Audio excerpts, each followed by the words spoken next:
기성세대도 한때는 지금의 MZ세대였고 MZ세대들도 언젠가는 누군가에게 꼰대로 보일 날이 올 것입니다. 신념은 중심을 잡아주고요.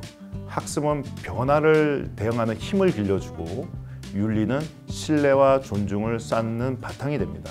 세대 간의 차이를 인정하고 진심으로 후배를 돕고자 하는 태도, 그게 바로 위대한 꼰대의 시작이 아닐까요?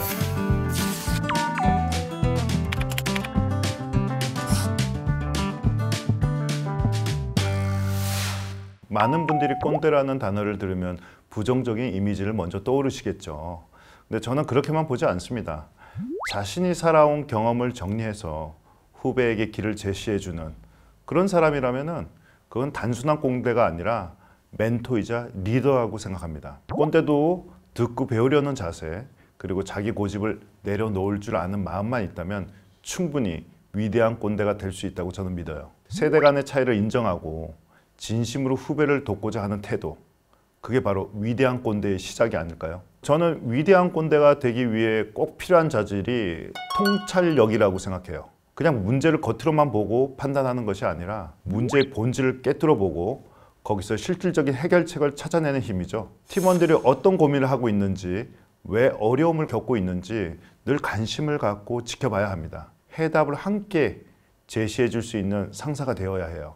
제가 존경하는 분이 계시는데 제가 만났을 때는 벌써 그 회사에서 임원이셨죠. 이분을 보면은 그냥 행복했습니다. 그리고 머리도 하얗게 아주 멋있는 분이셨는데 이분하고 대화를 하고 있으면은 뭔가 성장하는 느낌이었어요. 그래서 제 고민을 많이 털어놨고 일에 대한 고민뿐만 아니라 뭐 연애에 대한 고민, 미래에 대한 고민, 그때마다 좋은 말씀을 많이 해주셨어요. 그리고 영업에 대해서도 많이 얘기를 해주셨죠. 영업은 그 고객의 고민을 들어주고 그 고민을 해결해 줬을 때 얻는 그 행복을 같이 공유한다고 말씀을 해주셨어요. 영업이라면은 그냥 물건을 팔면 되는 거 아니야? 저는 이렇게 생각했는데 정말 깊이 있는 얘기를 해줬을 때 정말 많은 성장을 했던 것 같습니다. 나를 바꿀 수 있는 거는 결국 사람이거든요. 그리고 환경이고요. 그런 위대한 꼰대와 같이 어떤 곳에서 어떤 일을 하느냐에 따라서 자기가 많이 성장할 수 있을 것 같아요.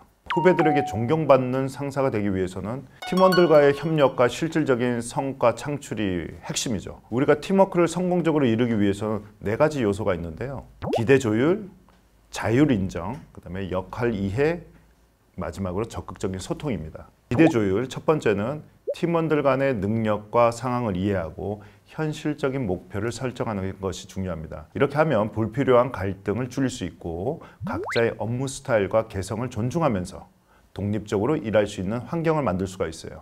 두 번째는 자율 인정입니다. 각 팀원이 자율적으로 일을 할 수 있도록 인정하고 그들이 맡은 역할에 대해 책임감을 가지고 만드는 것이에요. 그럼으로써 더 큰 동기부여가 일어나죠. 세 번째는 역할 이해입니다. 팀 내에서 각자가 맡은 역할을 명확히 하여 혼란을 방지하는 것이 중요합니다. 이렇게 역할이 명확해지면 업무 효율성도 높아지죠. 마지막으로 적극적인 소통인데요. 원활한 정보 공유와 피드백은 오해를 줄이고 협력을 극대화하는 데 필수적입니다. 이를 통해 팀워크는 성공적으로 이어질 수가 있죠. 결국 MZ세대가 따르고 싶은 기성세대가 되려면 효율적인 팀워크를 바탕으로 팀원들과의 협력과 실질적인 성과를 창출하는 방법을 실천해 나가는 것이 중요합니다. 명령조로 얘기하면은 그게 잔소리로 들릴 수가 있어요. 오늘까지 레포트를 써, 내일까지 업무를 끝내나 하면은 잔소리로 들릴 수가 있고 좀 스트레스가 될 수가 있는데 오늘은 어떤 일을 하고 있니? 오늘 시간이 있니? 오늘 시간이 있으면은 이런 것 좀 해줄 수가 있겠니? 라고 질문 형태로 얘기를 하면은 나한테 뭔가 시키는 것 같은데도 시키지 않는 것 같기도 하고 이게 더욱더 또 대화로 이어질 수 있을 것 같아요. 말에 대한 배려로 좀 이렇게 시작을 하면은 서로 스트레스도 안 받고 그럴 것 같아요. 이제 기성세대도 지속적인 학습이 필요한 시대라고 생각합니다. 경험만으로 MZ세대와의 그 소통에는 한계가 있기 때문이죠. 독서와 지식 습득을 꾸준히 해야 됩니다. 이 바쁘더라도 효율적인 독서법을 실천하는 것이 중요합니다. 첫 번째, 예측 읽기입니다. 책의 표지, 제목, 목차를 통해서 핵심 주제를 먼저 파악하고요. 두 번째는 선별 읽기입니다. 필요한 내용만 집중적으로 읽고 불필요한 부분은 가감히 생략해버리는 거죠. 세 번째는 요약하기입니다. 이 선별 읽기에서 우리가 정했던 내용들을 요약하는 거예요. 우리가 좀 전에 3단계에서 정리한 이 정보들을 직장에서 실제 문제에 적용해 보는 거예요. 그래서 효율적인 독서가 문제 해결에 아마 큰 도움이 될 거라고 생각합니다. 직장에서의 성공은 능력과 스펙만으로는 이루어지지 않습니다. 이제는 신념, 학습, 윤리 이러한 요소들이 매우 중요합니다. 이러한 요소들이 바른 생각과 결합이 돼야 됩니다. 신념은 중심을 잡아주고요. 학습은 변화를 대응하는 힘을 길러주고 윤리는 신뢰와 존중을 쌓는 바탕이 됩니다. 이 세 가지 요소가 바른 생각과 결합되면 큰 시너지 효과를 낼 수가 있습니다. 그리고 위대한 꼰대 공식을 몇 가지 좀 소개해 드리면요. 첫 번째 공식은 우리 직업 찾기예요. 직업 찾기. 잘하는 것, 재미있는 것, 소중한 것인데요. 우리 평생 직업을 찾으려면은 자신이 잘하는 거, 재미있는 거, 소중한 거를 한번 정리해서 그 교집합을 찾아야 합니다. 이 세 가지를 만족하는 것이 여러분들이 직업이 될 수가 있어요. 예를 들면 각각 한 10가지씩 적어보시고 거기서 직업으로 이어질 만한 것을 찾아보는 것이죠. 그러면 자기한테 어울리는 직업을 찾는데 많은 도움이 될 거예요. 두 번째는요. 최고가 되기인데요.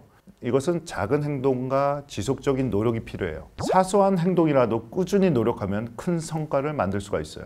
우리나라에서 가장 높은 산은 한라산입니다. 우리나라에서 두 번째로 높은 산이 어딘 줄 아세요? 정답은 지리산이에요. 근데 지리산의 높이가요 1915m입니다. 한라산과 지리산의 차이는 불과 몇십 미터밖에 안 돼요. 하지만 그 사소한 차이가 사람들의 기억 속에서 큰 차이를 만들어내는 거죠. 그럼 내가 대한민국에서 가장 높은 곳에 서고 싶다면 어떻게 해야 할까요? 1m짜리 작은 사다리 하나만 준비해서 정상에서 그 위에서 올라서면 됩니다. 이 사소한 행동 하나가 나를 가장 높은 곳에 서게 해주는 거죠. 작은 차이가 큰 차이를 만든다는 걸 꼭 기억해 주셨으면 좋겠습니다. 그 다음에 세 번째 공식인데요. 인생 변화는 사람 선택과 환경 선택이다. 인생의 큰 전환점은 어떤 사람과 함께 하느냐와 어떤 환경에 있느냐에 따라 달라지는 겁니다. 대부분 우리의 주변에 있는 자주 만나는 사람들과 비슷하게 살아가거든요. 좋은 사람과 환경을 선택하는 것이 인생을 변화시킬 수 있는 열쇠입니다. 최근 기성세대와 MZ세대들 간의 갈등이 사회적으로 큰 이슈가 되고 있죠. 하지만 회사라는 조직 안에서는 혼자 힘으로는 해낼 수 있는 일은 거의 없습니다. 기성세대도 한때는 지금의 MZ세대였고 MZ세대들도 언젠가는 누군가에게 꼰대로 보일 날이 올 것입니다. 우리는 잘 기억하지 못할 수도 있지만 부모님, 선생님, 친구들 그리고 직장 선배들처럼 모두가 그런 꼰대 같은 존재로부터 도움을 받고 조언을 들으며 지금의 자리에 오게 된 거죠. 결국 누구나 꼰대가 될 수 있고 또 누구나 누군가의 멘토가 될 수 있는 사람입니다. 그래서 저는 이렇게 말씀드리고 싶어요. 기성세대는 내려놓는 연습을, MZ세대는 올려다보는 시선을 배워야 한다는 것입니다. 세대는 다르지만 우리가 가고자 하는 방향은 결국 같습니다. 우리의 목적은 싸우는 것이 아니고 함께 성장하고 더 나은 조직을 만들기 위해 그 회사 조직에 있는 것이니까요.